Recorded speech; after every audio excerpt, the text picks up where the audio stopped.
Today, we're going to be talking about how to cut leather and how to do it right. That's coming up.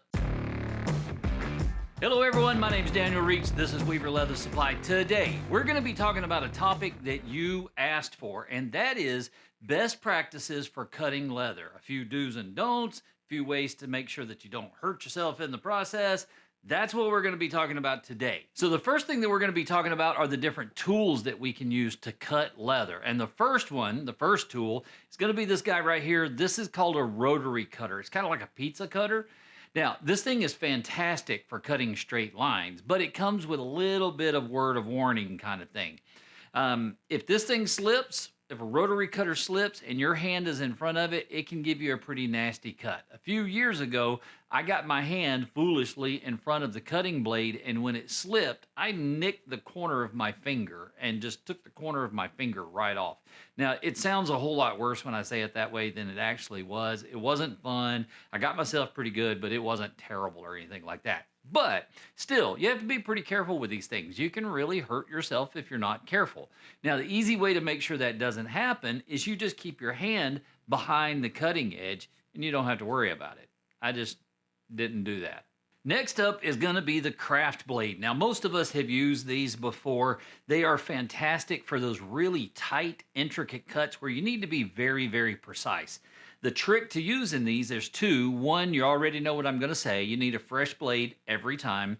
And two, if you're having a little bit of trouble cutting the leather, you might want to add a little bit of moisture to it. By dampening the leather, it makes it easier to cut.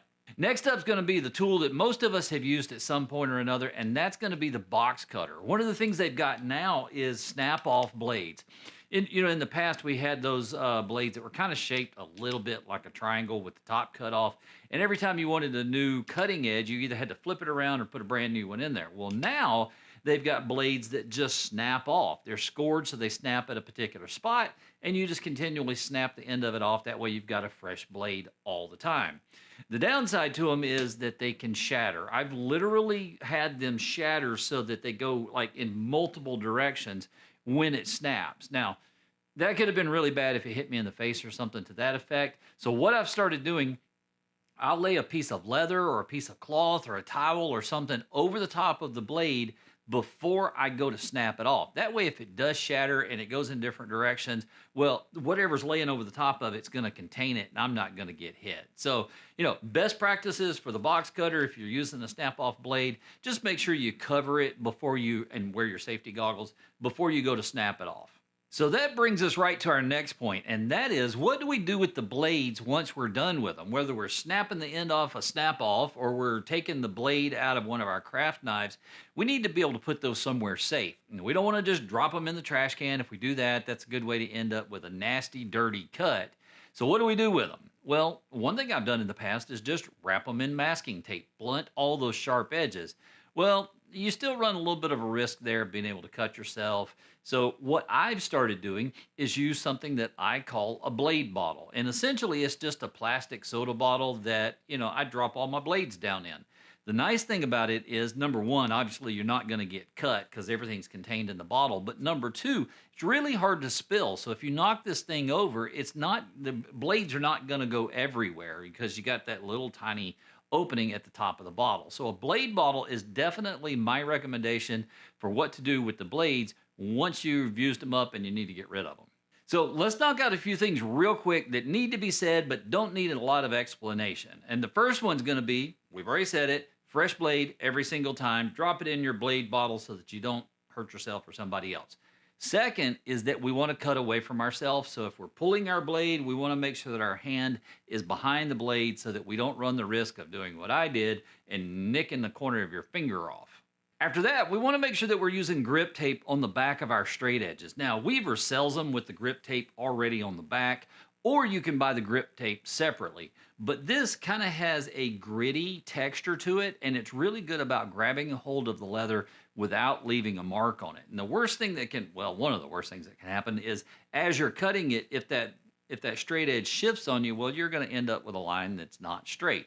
The grip tape makes sure that doesn't happen. One of the other things that you may not have thought of is, let's say you're getting low on blades or you don't want to take the time to swap it out. you can actually strop your razor blades just like you would strop a swivel knife. Multiple passes. That's one of the most important things that I would tell you is to use multiple passes to cut through the leather. We don't want to trade accuracy for speed. Accuracy and precision is a lot more important than cutting through the leather quickly. So, multiple passes. The other thing that I would mention is if you're working on something that can be hung on the wall, so we're not talking about bags, wallets, and that kind of thing, but more like figure carving, stuff to hang on the wall, cut it to a size that naturally is going to fit in a frame. There's a lot of standard sizes out there, 5 by 7, 16 by 20, 8 by 10, that kind of thing. Cut it in advance so that it fits into a standard frame size so you don't have to go out and buy custom framing. So now let's talk about order of operations. Let's say that you just bought one of the kits from Weaver and you're getting ready to work on it, but we need to cut out those individual pieces, right? Well, the first thing you're going to need to do is just secure the individual pattern pieces to the leather. And what I see a lot of times is that people want to put tape all the way around it, big long strips of tape. And really that's not necessary. And it makes it hard to mark the leather where you need to cut it. So what we can do instead is just put tiny little pieces of tape around it, just enough to be able to hold it in place.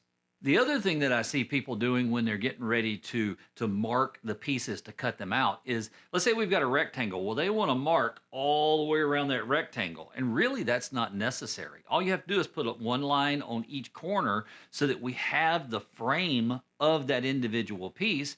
And then we can just use our straight edge to cut it out and we don't have to trace all the way around it. So obviously that's not going to work if we're talking about cutting on a curve. You can't cut a curve with a straight edge. Everybody knows that. So what do? Well, in that scenario, you're going to have to mark that edge. You're going to have to score it or trace it. And what I would suggest is that you use a fine tipped awl to do that. This gives you a very precise line to follow when you're cutting it. If we're using something more like a Sharpie marker, well, that's so wide, you have no idea where to cut.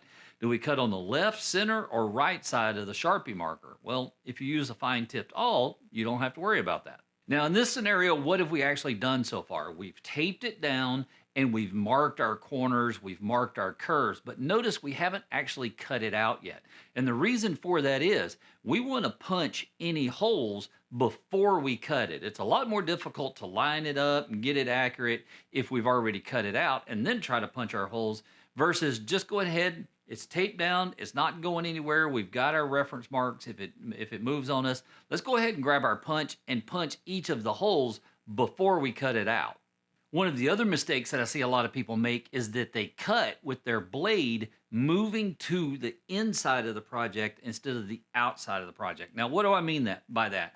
Well, essentially what I mean is that if I'm running a straight edge with my razor blade, I want, if I'm going to drift, I want that blade to drift away from my project, not cut on the other side and drift into my project. That's a great way to ruin a perfect piece of leather, is to drift into the project. So the easy way to make sure that you don't do this is that your ruler sits on top, your straight edge sits on top of the project, and your blade is on the outside of the project. That means that if it drifts, you drift away from it, not into it. So if I need something to be square, the very first thing that I need to do is create a straight edge, because we need a baseline to work from. To do that, I'm going to take a straight edge and I'm going to trim as little off that main piece of leather as I can, but still end up with a straight edge. Once I've got that straight edge, then I can take my square, position that along the straight edge that we just created, mark out my measurement, and cut that second line. And I can keep doing that all the way around the square. Can you go around the square?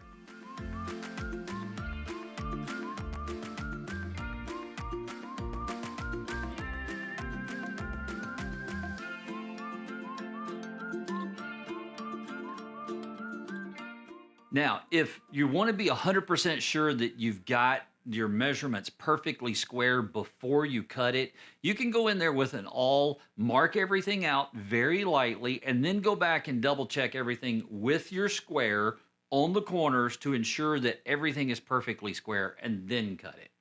As you're actually cutting the leather and following your straight edge, blade angle is really, it can play a big part. And what do I mean by blade angle? Well, if I have this and I've got it way up on its toe, it's going to be really precise, but it's not going to be very stable and very accurate. A lower blade angle is going to be a lot more stable, but it's not going to be as precise. Think about standing on your tiptoes versus standing flat-footed. You're a lot more precise with standing on your tiptoes, but you're not nearly as stable as you would be if you're standing flat-footed. Last up is going to be corner knives and punches. Now, if you're doing figure carving, hard right angles are pretty common because we're going to put this in a frame. But if we're talking about something like a journal cover or a wallet or something like that, well, those hard right angles take a lot of abuse and they don't wear well over time. So what you want to do is you want to round those corners off. Now you can do that with a box cutter or, X-Acto knife or anything like that. You can definitely do that and you can get a really good finish on it. But a corner knife, which is this guy right here, or a punch, is really going to speed that up and make it a lot more accurate. So that's going to do it for this video. I will see you in the next one. In the meantime, go make something amazing.